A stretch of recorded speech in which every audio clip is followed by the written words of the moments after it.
Welcome to Homeschool Moms Unfiltered. I am your host, Megan, and my amazing co host is. Hi, I'm Amanda. Hello and welcome. Homeschool Moms Unfiltered is a haven for secular, progressive homeschool parents. Whew, much needed. If you show up to your local homeschool events and you're continuously having to remind yourself to rearrange your face and make it look appropriate when other homeschool parents are spewing conspiracy theories or offensive BS at you, welcome. You won't find that here. It is so true. I try. I really do. I really try. But my face is so loud. It's hard to fix my face all the time. Okay, so it's 2025. New year, new us. I mean, not really, but we are done with all of the shorter, unfiltered bites that we were doing during the holidays and that crazy end of the year crush. And we're back this week with our regular full length episodes, as well as our book club. So check that out. Check that out in a couple of days. We're kicking off 2025 with a book about, it's called The New Menopause. And I don't know, can I just say that I'm really glad that we're reading this now, but I also really wish it had been out a few years ago when I first started experiencing changes with my monthly cycle. Like yeah, there's so much in it that I'm like, yes, preach. And I can't wait to get to the back, like towards the end where it has like the toolkit with all the suggestions and things. I know I'm learning a lot, so it's exciting. Yeah. Yeah. So if you want to join us for book club, you can come and just listen to us talk about the book. Those episodes come out every week on Thursday. It's also not too late to grab the book and read along with us if you want to. We will drop an affiliate link in the show notes and on our various social media channels. I think everyone's familiar with how affiliate links work. We get like a little brownie point from Amazon. It doesn't cost you any more. But when we say brownie point, we're talking like cents, not dollars. Like we have not made sometimes we don't hit the minimum to withdraw the money from the affiliate account, so like we're not breaking it in, but we do appreciate your support because it does help us pay for our Zoom account and all the other stuff that we need to fund our podcast. So thank you for clicking our affiliate links when they are there. Yeah, absolutely. Okay, so this week we are talking about the very timely issue of tweaking when stuff isn't working. If your home is anything like mine, you're just getting back into the swing of things after weeks, maybe lots of weeks of atypical schedules, right? Are you finding that you're really dreading diving back into something? Or maybe your kiddo is being really difficult about a specific subject. Or maybe you're just like, this homeschool thing, not working out at all, right? If any of these things hit home even a little, stick around. We're going to talk about that. But first, we do like to keep things real here. So, some weeks are great, some aren't. And we absolutely love our kids and we love homeschooling. We are not going to pretend like it's all Instagram perfect all of the time. That is not the reality. And we don't want you to come here feeling bad because you're not living in Instagram. Like, I don't know, you can see the wall behind me. It's like avocado green. I'm in a super cute villa in Tuscany and it works. It totally works with the place, but it does not work on Zoom. So, like we're not living in Instagram here. So you've got a lot going on. You're back in the States, Megan. What do you got? What else is going on? So we are in the States. We've been here for the holidays. We came home for a couple of logistical reasons. I have a kid who takes ADHD meds and we needed some prescription refills. So that was a little bit challenging. I mean, long term, we'll get that set up in Europe since that'll be our new home base, but we weren't at that point yet. And so he needed his meds.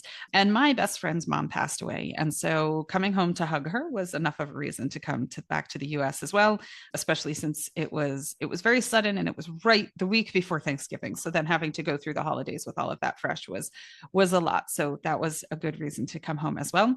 But we are heading back to Europe in about 2 weeks. In fact, today I'm hoping to sign the lease on our apartment in Lisbon. I just sent it over to my mom to be like, can you just proofread this, please, and make sure like I'm not missing anything or should I question anything here? Right. I'm 43 and I'm still like, Mom, can you please check my lease before I sign it? So Yeah, so we'll head back to Europe. We will have a home base in Lisbon. So 2025 is kind of new us because we have completely changed everything about our lives. But yeah, so Lisbon will be our home base. We're going to spend about 7 weeks in the UK. And then later in the spring, we're doing some world schooling pop ups out in Vienna and Budapest and stuff like that. So we're pretty pumped about that. But I will say we are pet sitting right now. So we are on a website called Trusted House Sitters. In fact, I'll put the link for that in the description as well, in case you're interested, because we've talked before, Amanda and I, about how to world school on a budget. And Trusted House Sitters is a great way to do that. So in fact, our 7 weeks in London, 5 of them are pet sitting. So you go and stay at someone's house and you take care of their animals and you follow their guidelines for how they want their animals taken care of, but you have a free place to stay while they're traveling and they have somebody to look after their animals. So it's kind of a nice swap arrangement, right? And so I will just put out a disclaimer that right now we are pet sitting for one elderly dog who's very quiet and chill, so you probably won't hear from her, but 2 birds who every once in a while like to make their presence known. They're adorable. They're so much fun. They're so smart. Like the kids have really enjoyed watching how the birds' minds work and stuff like that, and the way they problem solve and whatever. Oh, look, as if on cue. Did you hear that? I did. I could hear that one.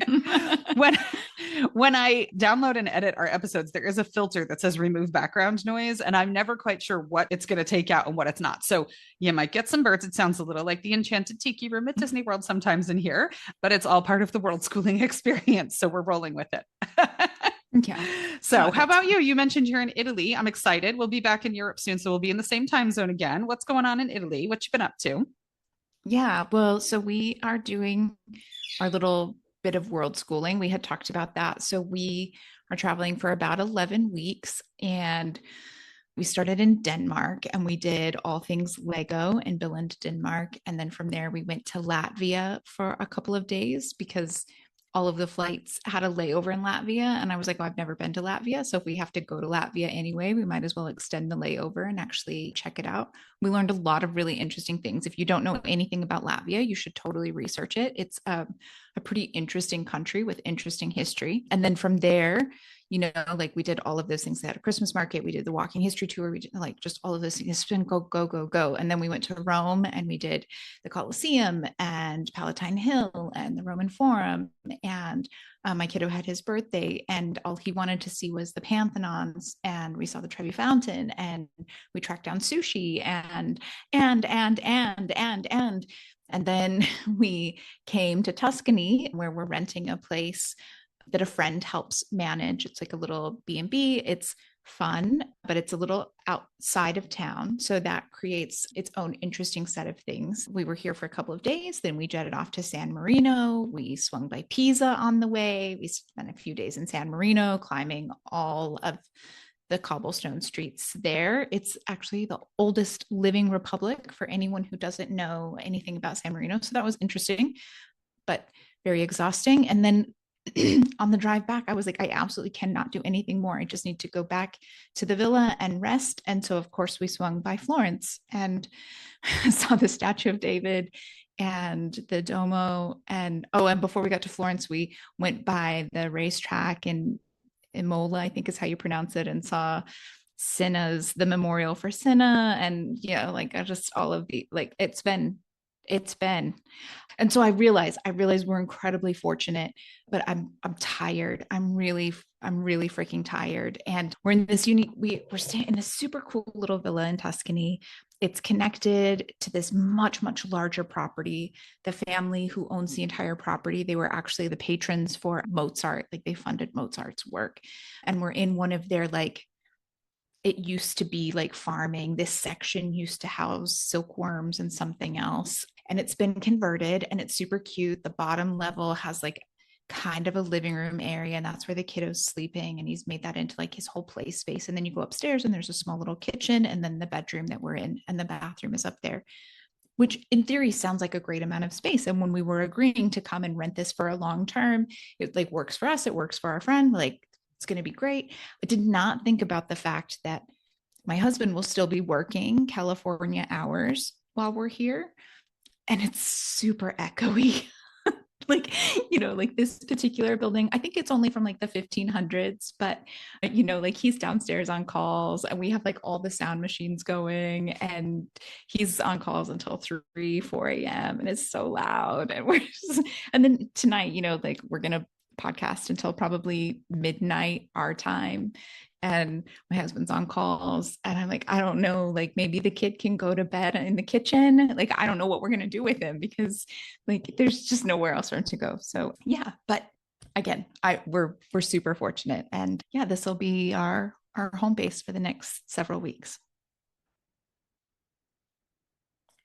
Well, that does sound wonderful. I do totally get like making the best of your space though. Like my kids are very used to being jammed into like oddball spaces. One's on an arrow bed at this house sit that we're at because that's what there is, right? And but thankfully, if you've been traveling with I've been traveling with my kids for ages and always on an extreme budget. So it's like they're so used to just being like stuffed in a corner with a pillow and they're like, we got this, at least we're in whatever city, like we can make it work because otherwise we wouldn't be here. And I'm like, that's pretty much the truth. So, but yeah, there's definite turn taking on the arrow bed. That's not a popular thing. Yeah, no, that's it. And no one's complaining. Our struggle is, my kiddo is a little bit younger than yours and he still needs a lot of sleep. Mm-hmm. So he usually sleeps 10 or 11 hours a night still. And he's like getting to that point where he's real cranky because he's not getting that, right? Like my husband's up late, so that's keeping us up. And then he's up early to be on his morning calls because he works a bunch of different time zones. And we hear him making the coffee because it's just right there and it's Italy, so it's the little pot on the stove and it's it's all the things. And so like he just really needs a few more nights of enough sleep, right? Yeah. Mm-hmm. Yeah, adventure lifestyle does catch up to you, that's for sure. Yeah. Yeah. Oh my goodness. All right. So we are talking changing things up today, right? Big or small when things aren't working. And I think we both have some big examples and some small examples. So it really applies to just about everything. So we thought we'd kick off with some examples of things that we've each tweaked in our own homeschooling journey. And I mean, for us, the biggest tweak ever was becoming unschoolers, right? So if you're new to the podcast, I am a full-fledged unschooler and Amanda is a super academic, aggressive homeschooler. So we approach things very differently philosophy wise, but we didn't start out as unschoolers. In our very first episode, when we talked about the first 5 things to do to prepare to homeschool, we talked about taking these online quizzes that tell you what kind of homeschooler you are. And I'm a huge proponent of these quizzes still. And I took a ton of them because I'm a little bit anal about stuff. And all of them said that we were unschoolers or some variation of like super eclectic hippie homeschooling, right? And I was like, I can't just not educate my kids. That's stupid. We're not doing that. These are wrong. These quizzes are broken. Turns out we're totally unschoolers, but I fought it in the beginning because I thought the quizzes were wrong. And also I think too, I just didn't know to trust unschooling, didn't understand it enough, didn't have enough examples of how it worked. And so that was all part of it. So I bought workbooks when I first pulled my kids from school, and they had file folders and cubbies and, it was a whole thing. And then we were like, this is not working. So then we moved to unit studies, and we did really quite like unit studies. And when we would do a unit study focused around travel or something that we all had collectively coming up, that was great. Like we did a huge, 4 to 6 week long unit study at one point on colonial life in America because we were getting ready to go to Colonial Williamsburg. It was perfect. We all had kind of this collective goal, etc. But when it came to just picking topics that we wanted to do a unit study on that weren't connected to a specific activity, we really struggled for everybody to be on board because one person would be super into it, that topic, and then another person would be like, why are we doing the deep ocean? Like, I don't care about the deep ocean, right? So that got a little clunky. We moved to an online program. So we moved to being quote unquote unschoolers, but I was signed up for Acellus, which if you don't know anything about Acellus, this was like ages ago. Amanda and I did a whole thing on online platforms and you couldn't pay me to give money to Acellus at this point, right? But this was back in 2016, 2017, before I knew what a horrific ethical quagmire that whole situation is. So I signed my kids up there thinking, okay, fine, listen, we're going to unschool, but at least if they're on Acellus, I know they're getting ELA, they're getting math, they're getting the basics, right? And my kids, I mean, Acellus in my mind is so not an education, right? It's just really not. There's so many way better options out there. But it was giving me peace of mind. I was like, okay, we're doing something, right? And so Well, we're yeah. And unschooling, but we're band-aiding this with some structure. sure, also, and until you know better, you can't do better. Right. Right. So now you know that that's not where you would want to spend your money, and that your kids can get a much better education. Even if for some reason you did need to go online Right. again, you know that there are so many It still wouldn't be my pick. better options available. Yeah, Exactly. Yeah. And we did last year, we did a huge 2-part breakdown of that. If you need the link or can't find it, or and you're looking for it, message us. If you want to know why Acellus is a complete shit show, let us know. We will gladly help you find that episode. We broke it all down. But anyway, we were there. And that was kind of the thing that was letting me lay my head on the pillow at night and be like, I'm educating my children, right? They're free to explore, they're free to do, they're free to learn organically, but we've got the basics covered on Acellus. And then finally, I just completely cut the cord, right? And I was like, we're done with Acellus, we're done with unit studies, we're done with workbooks, we're going to fully unschool. I had a friend who kind of helped me make that last final step, which was great. But, even that in and of itself still continued to involve so much tweaking. I mean, my kids went from school, which is so structured, right, to a more structured homeschool environment, to then just more autonomy than they were ever used to or knew what to do with. It wasn't like the first day, it was just like, glorious unschooling, right? I mean, even that in and of itself led to so many conversations and tweaking and a fair amount of panic, right, in the beginning, until we figured out and kind of found our groove. So there's been a lot of tweaking on a larger scale in our homeschooling world, which has been big. But, our smaller tweaks might look even a little bit different than what Amanda will share, since she is our aggressive academic homeschooler holding up her end over there. But I think a lot of this will apply no matter how you homeschool, right? So in unschooling, life and learning are super intertwined. It's really hard to kind of separate the two in a lot of ways. But I think so a lot of these will probably be more life tweaking tips, right? Because those are so connected for us. But I think even if you homeschool the way Amanda does, it's fair to say that if a different aspect of your life is completely out of sync and dysregulated and causing you a tremendous amount of stress, it's probably going to spill over into your homeschool life too, right? I mean, it's, even though your life and your education are not as intertwined, they're still all one thing because you're just one person. Like, does that make sense, Amanda? Do you feel that that's valid? yeah. I mean, I think there's some truth to that. I do think some people, if you're not an unschooler, you might be able to compartmentalize a bit better.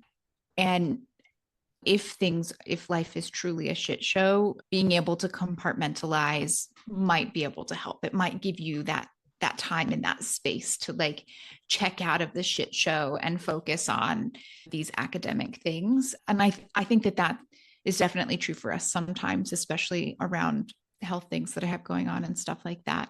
But it's true, when I have a lot of doctor's appointments or that kind of thing, it throws everything off. It makes it hard to get everything done. Mm-hmm. Yeah. So the first thing that I popped into my mind for tweaking is just organization and processes. Like, I would encourage you to look at your days, your weeks, your months, and just think about, like, what are the things that are causing you stress, the annoying little things that need to be changed. You don't have to live that way. So if, stuff piling up on this one certain spot on the countertop is consistently like, that drives me bananas, right? Stuff like that. Or like our house in Texas, I don't know what it was there, but whoever was going to do laundry, if there was stuff in the dryer, they would just like dump the stuff in a certain spot that was in the dryer. And I'm like, yeah, this doesn't work, right? This needs printouts and a laminator and a whole system of baskets. Like, something has to give here, because I can't keep walking into the laundry room and this is what's happening here. So whatever it is, put a system in place, right? You can change the system, and it doesn't have to look like anybody else's system. You can bounce stuff, come to our Facebook group and be like, this is the thing that's making me bananas. Come and be like, how would you fix this? Somebody is going to have a wacky idea of how you can solve the thing that's causing stress in your life and help you put that system into place. One of mine was like, when we lived in South Carolina, my boys in particular would get the mail a lot because they buy and sell cards on TCG Player, which is trading card game. And they were always waiting for something to come or putting something out. And so when they would go to the mailbox, they would get the mail. And every time they would come in, they would put it in a different spot.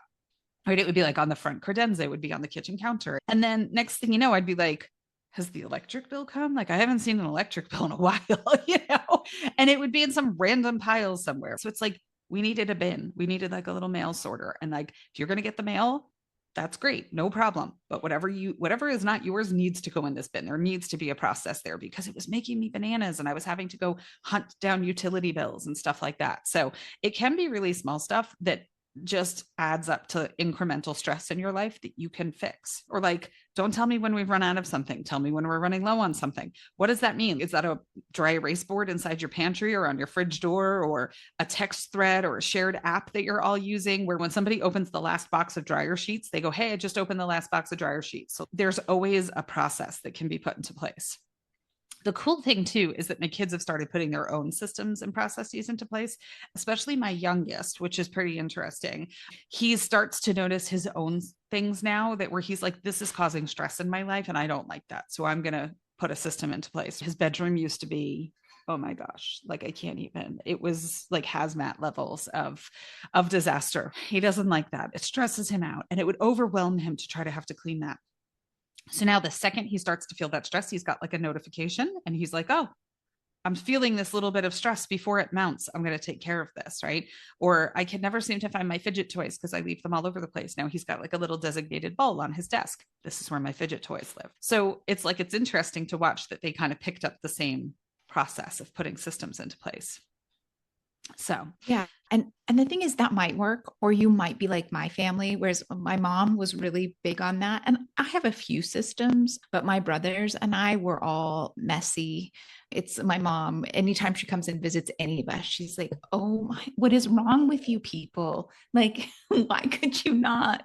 So just know it could totally backfire on you and your kids might rebel against all systems. But you as the parent, you can do this if, you know, homeschooling is, it's hugely about the space and the mental space the mom or the parent who's doing it is in, right? The caregiver who's helping man this ship. And if you are feeling super stressed out and at your wit's end, that's absolutely gonna, you know, kids reflect that back and it just gets ugly. So even if your kids rebel against it and ultimately never do it when they get older and live on their own, you can still put it in place in your own home. Absolutely. Right. The other thing was that we changed was kind of the way we maintain our schedules. So obviously when my kids were smaller, I was the one who was in charge of saying like, we have this, we have that. I was maintaining all their schedules. But as they've gotten older, we've kind of switched the way we maintain schedules. So in the beginning, it was always me reminding the kids. And then we kind of reached this stage where if I forgot to remind them, they would be like, well, you didn't tell me that I had a thing. And I was like, yeah, that's not going to work. I cannot be the sole glue that is holding this together because I work, right? I have a ton of stuff going on and, you know, I have our house and my husband travels all the time. And like, I can't be the only person who's in charge of knowing what goes on here. So we switched to paper schedules and paper schedules worked really well for a while. They had anyway a dry erase board on the outside of their bedroom doors where I would put little like to-do lists or reminders or something like that. And so there was like a little cork board strip on their dry erase boards. And so I would print a weekly schedule every Sunday night. It would have Monday through Sunday on it. And it would have all of their outschool classes. It would have, you know, an orthodontist appointment, whatever was going on just was on there so that they knew if we were, you know, going on a trip, it would be on there so that it wasn't like, what day are we leaving again? Like, I can't do that times 3 times 2 because then you forgot and you asked again. Like, I can't, I'm going to lose my mind. So we went to that. And then the problem was, and it lasted for a while, but then it had been there for so long that they got numb to looking at them. So that would not work. And my boys in particular during COVID times would go to the park in our neighborhood. They would ride their bikes down to the park and they'd play Pokemon Go in the park for like a while. And so I'd be calling them being like, hello, you have math class. It started 5 minutes ago where it starts in 5 minutes. Why are you not? Nobody told me. I didn't know. So I kind of went through this whole thing of like, what are we going to do? And we ended up getting them smartwatches. So it worked great. Instead of putting out a paper calendar on Sunday nights, I would just go into everybody's Google accounts, into their Gmail, update all their calendars. It would push everything out to them. And then I would set reminders, right? And so that way, even if they were at the park, they'd have a 20-minute reminder. That's enough time for you to get home, right? Get a drink of water and sit down for class. So if it's not working and you're feeling like I'm the only one holding this circus act together, figure out a way to kind of balance that out a little bit, right? There are plenty of ways. So scheduling is always a big one. There's just too many moving parts and pieces, right? I mean, I was telling Amanda before we started recording today, like we're leaving where we're pet sitting, we're going here, then my boys are going there, my daughter and I are going here, the boys are going to meet us there, right? It's like, it's like one of those string maps that you see on a crime show where they're trying to like it's like triangulate stuff. I'm like, that's our life sometimes. And so it has to be organized because I can't be the only one holding all of this stuff together. So yeah, I think that makes total sense. And I think for so many homeschoolers, I would say all, but anytime you say all, someone will be like, not us.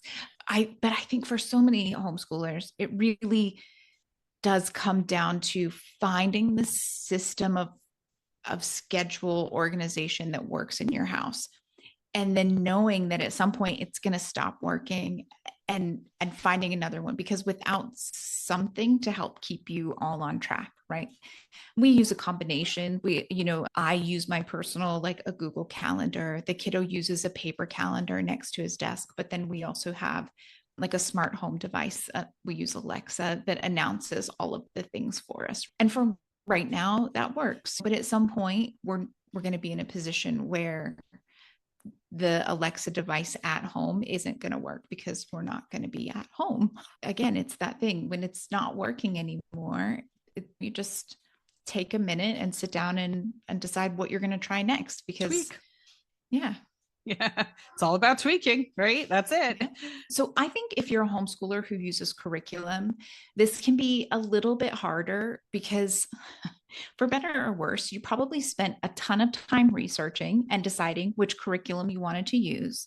And then you bought it, right? So when it isn't working, there's both the money spent and spending more on something new, and the fact that you made a really thoughtful choice picking this original curriculum and it didn't work. And so there's kind of this feeling of like, now what, right? Like that was the best choice. I agonized over it. I picked this one and it's not working. So like, what do I do now? And it can almost become paralyzing in the moment.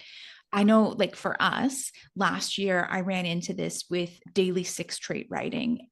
I think it's a good workbook. I thought it was great for my kiddo when he was in early elementary school. And I still think it's a great, fun workbook to do. And even better, it is approved by our charter for samples. So it was like one less thing I had to really think about. It was pretty fun and easy. The kiddo enjoyed doing it. But what I found was that somewhere between like the third and fourth grade workbook, it became clear that it simply wasn't teaching what I needed it to be teaching, right? And even though the kiddo still liked doing the workbook, he was never able to take what he was doing in the workbook and apply it to anything outside of that workbook. So at that point, it was basically just busy work. And we're not really into busy work, right? Like I don't know anyone who's homeschooling that's like, yes, we want more busy work, right? Like that's not what we're looking for. So for me, like deciding to toss the workbook in the recycling bin, that was easy enough. It's not expensive. It's maybe 10 or 15 bucks, right? Like that part wasn't huge, but I hadn't really thought about what we were going to use for any sort of writing curriculum like that for years at that point, because we had just, first grade daily 6, second grade daily 6, the third grade daily 6. And so suddenly I was in this place of like, shit, like I really need to do a bunch of research, because that's how I work, right? That's how I operate in this world that we've created. And so, that thing of like, yeah, I know I need to make a change and I'm fine leaving it behind, but I'm not sure what to do next. And the big thing that I would want to encourage people to do is to know that just because you pick something to try doesn't mean that you're committing to it. Almost everything has a free trial, or you can find sample pages online, or you can go in a group that you're in and say, hey, is anyone using this? Would you take a couple pictures of unit 1 or the first few pages so I can look at it and give it a try? Like, pick one, check it out. And if it works, great. Maybe it'll be the thing that you use for a whole year. Maybe you'll end up using it for 2 years. Maybe you'll try it and be like, whoa, this is not a good option. And, you just pick another one and try it. It's so easy to just that like analysis paralysis. That's my life. Yeah. Yeah. And so, if you're using a curriculum, I understand it. It happens to me all the time. I get it. Right. But don't be afraid to just pick one and try it. Right. There are ways to try it for free or for really, really cheap. Utilize your homeschool groups, your local groups around you, even the library. But a lot of times you'll find PDFs online or at least a few samples, lots and lots of options. So just don't be afraid. Don't be afraid to try or make a lot of noise if you're a bird. Yeah. Every once in a while. Do you ever go to Rainforest Cafe and like all of a sudden it like the show starts and all the animals start like hooting and hollering? Every once in a while it's like that. So yeah. But I'm telling you, trusted house sitters, go on the website. It's great. I mean, there's stuff in like France and Switzerland. There's like amazing sits, and some of them are like 2, 3, 4 weeks long. So you could go kind of like staycation in a place or whatever and all that kind of stuff. And, depending, I mean, some of them are like small hobby farms. If you've like always wanted to like get your hobby farm itch out of the way without actually owning a hobby farm, you can go and live that life for a month or two and then come home. So it's super fun. So enjoy the chirping vicariously. Yeah. There you go. All right. So I know you have another example, but before we dive into that, did you know that we have a Patreon and that by joining our Patreon, you can both support our small business, if you can call it a small business when we haven't actually made a profit yet, I'm not really sure. And not only can you support us, but you can get a monthly themed unit study. It is always fully vetted and own voices. We work really hard to make sure that it's a quality progressive resource. If you're listening to us, hopefully that's what you're looking for. And on top of all of that, one of the levels does have 2 live Zoom meetings each and every month, right? So we hold a Q&A session once a month where we talk about whatever you need to talk about, right? We answer specific questions. We help you troubleshoot things. We talk about curriculum if you need some suggestions. It's usually a really great experience. I'm sure as soon as I say it's always, we'll have one that's an absolute bomb and then I'll feel terrible. But yeah, so it's great. And then we also host a monthly happy hour, mom's night out kind of thing each month, which is it's really more about community building and not talking about our kids and like just finding your people, right? Because that's what I don't know anyone who's like, no, I don't need to find more like-minded people. I'm fine. Thank you. So yes, you can find all of our Patreon details in our profile on Instagram or by visiting our spiffy new website at homeschoolmomsunfiltered.com. It's just up in the left-hand corner. There's a link to the Patreon. You can navigate through there. Yeah, we'd love to see you. We'd love to see you at our next Q&A or social hour. Yeah, we would love to see you. Okay, so back to tweaking. So I had kind of given some examples that related to homeschool philosophy or lifestyle and things like that. But even as unschoolers, we do engage in formal learning. And I think this is one of the biggest misconceptions about unschooling. Like we somehow deny our kids access to information because we're so married to this philosophy. Like our kids are like, we want to learn how to read. And we're like, no, you cannot. You must sound out road signs for your entire life. Right. And there are radical unschoolers. I've come across them. And if that's working for you, that's awesome. They might fall into this category. I've definitely come across some in groups where I'm like, oh, all right, that's a different approach to unschooling than we've taken. But as a longtime unschooler who knows tons of other unschoolers, I would say that's more the minority than the majority, right? There was just a post not that long ago where somebody who was clearly new to homeschooling was like, I don't really understand unschooling. What is this? And the first comment that popped up, the first person to respond was like, no curriculum. And I'm like, that's not actually true, right? Unschooling, the biggest difference is that I am not requiring curriculum learning for my kids, right? I am not saying you have to do this thing and it's 20 minutes or there's no screens. And like our house just doesn't work that way. It's a different thing. But all 3 of my kids have been very happily engaged in formal learning experiences of their choosing.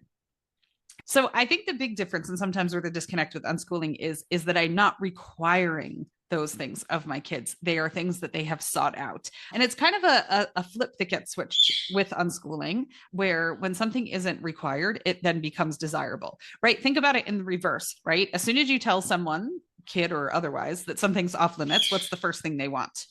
the thing that's off limits, right? And it's like, as soon as you tell them that they have to do something, automatically, I don't want to do that thing, right? So unschooling kind of works in reverse. It's like, I'm not requiring it. And then it becomes a really cool sought after thing, is to like find knowledge and absorb as much of it as you possibly can. So all of my kids have been in formal classes, have sought college, have sought higher education, have sought workshops, mentorships, all kinds of stuff. But even with that, if something isn't working, we tweak. So one of my kiddos was taking a biology class and he loves the teacher. He's still with that teacher for other classes and loves the teacher, but the material wasn't what he was expecting. And it wasn't really aligning with the goals that he had, that he signed up for the class for, with those goals in mind.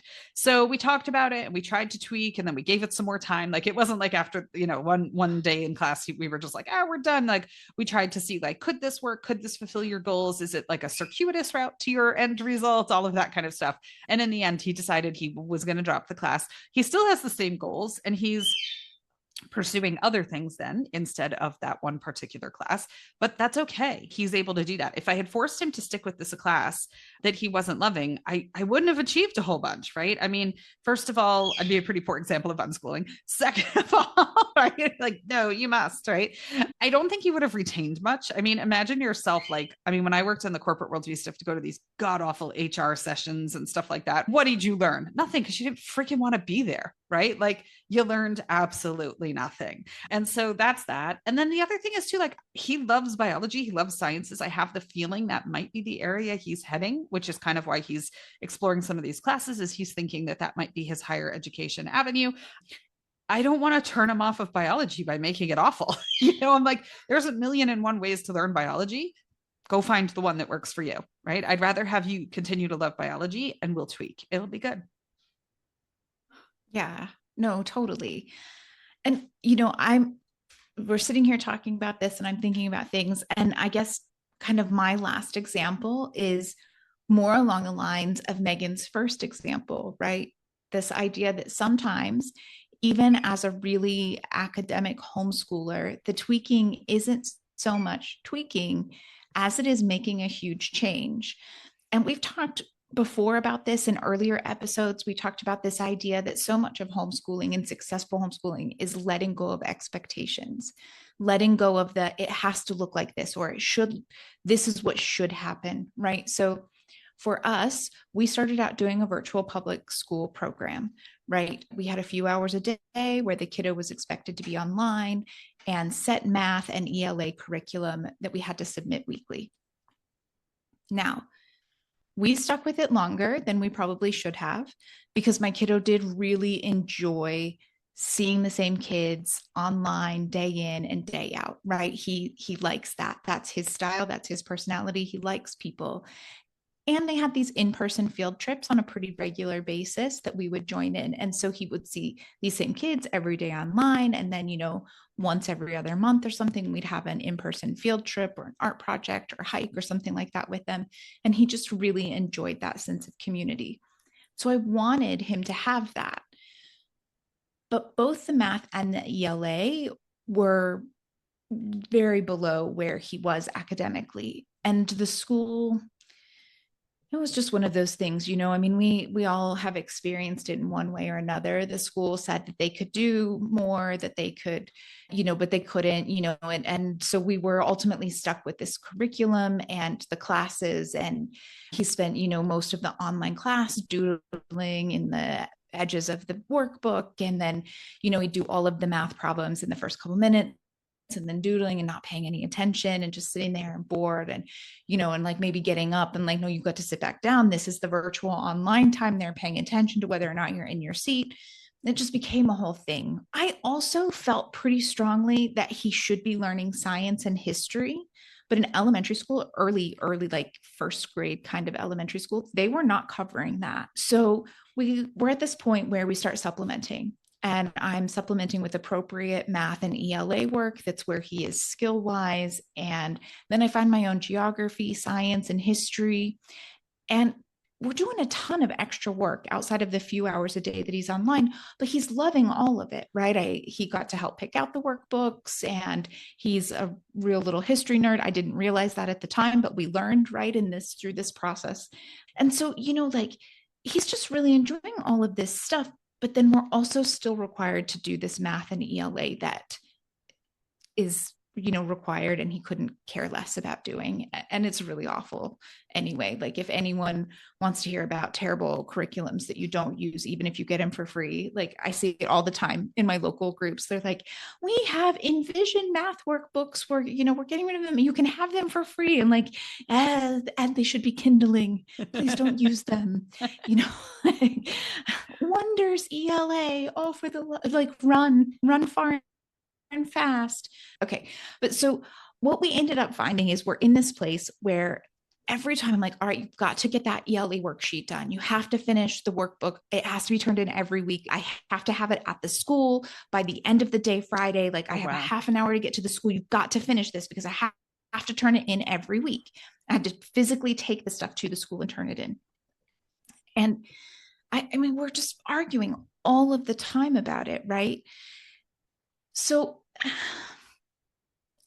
I'm not going to lie. It's scary to make a big change. Mm-hmm. It's really hard.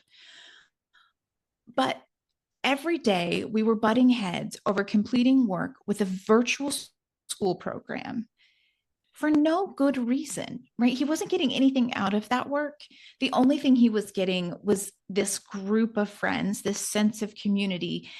And really, there were only a couple kids in that class that he did anything with on a one-on-one basis. It took a little bit of extra work on my part as the mom to connect with those moms and make sure that they got to see each other and do things together and actually have real play dates that weren't virtual school. And I'm also not going to lie, it wasn't particularly easy to get my husband on board, but virtual school clearly wasn't working for our family. So I did do the scary thing, right? And I turned in the workbooks and I turned in the textbooks, and the school provided Chromebook. And I went with an option that allowed us to use whatever curriculum and classes we wanted. Now, we're in California, so we ended up going with a homeschool charter program. I know not everyone in all of the states have these kinds of options.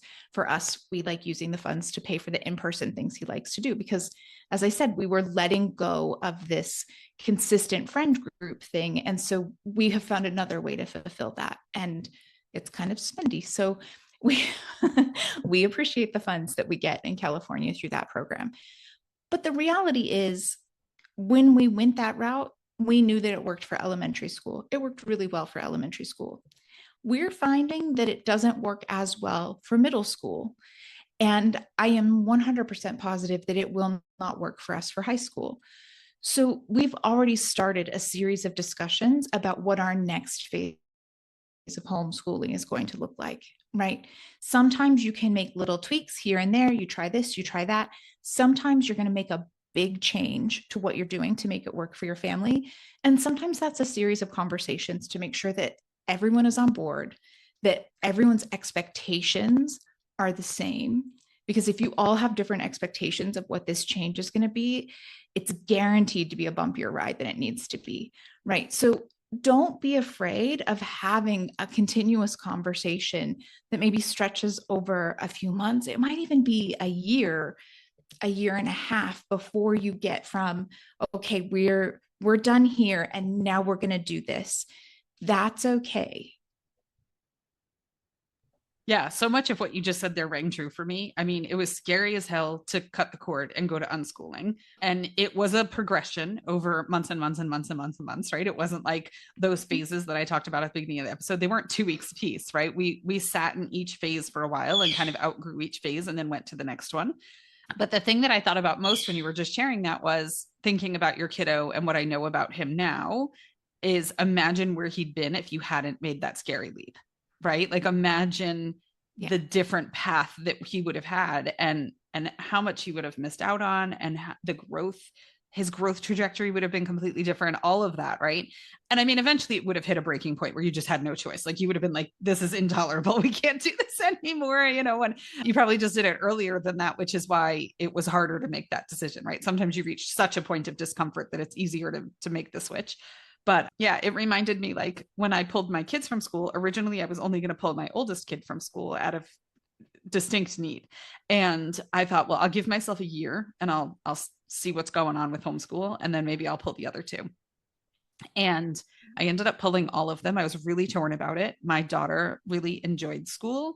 She's a bit of a busybody. She really likes coming home and telling me who got put on yellow in school that day. And, it was a lot about who got in trouble. There was always some of that in there.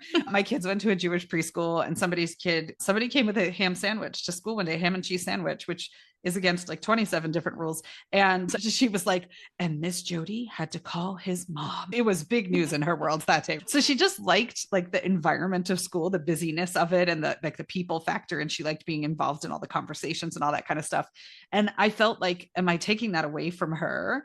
Is it unfair? She seems to like the environment and all that kind of stuff. But there were some definite downs for her as well in school. But still, it was enough that it wasn't as clear as it was for my oldest, And that was, a decade ago. And I look at this kid now and what she's doing and what she's accomplished and where she is. And I'm like, she would never be where she is if I had like not in a million years would she be where she is right now if I had left her in school. So yeah, but it's scary. I mean, you're like, is my kid going to end up laying on a sofa in a therapist's office talking about this decision that I'm making right now?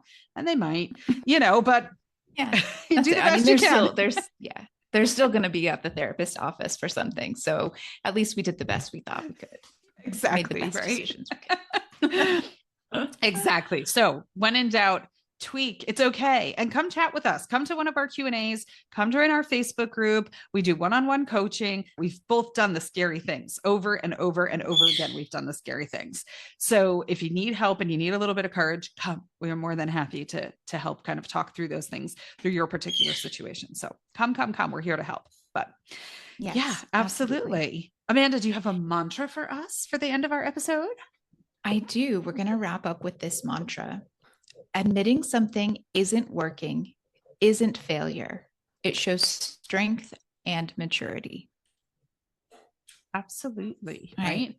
I think we forget that so often in all areas of life, not just homeschooling, but especially with homeschooling as well.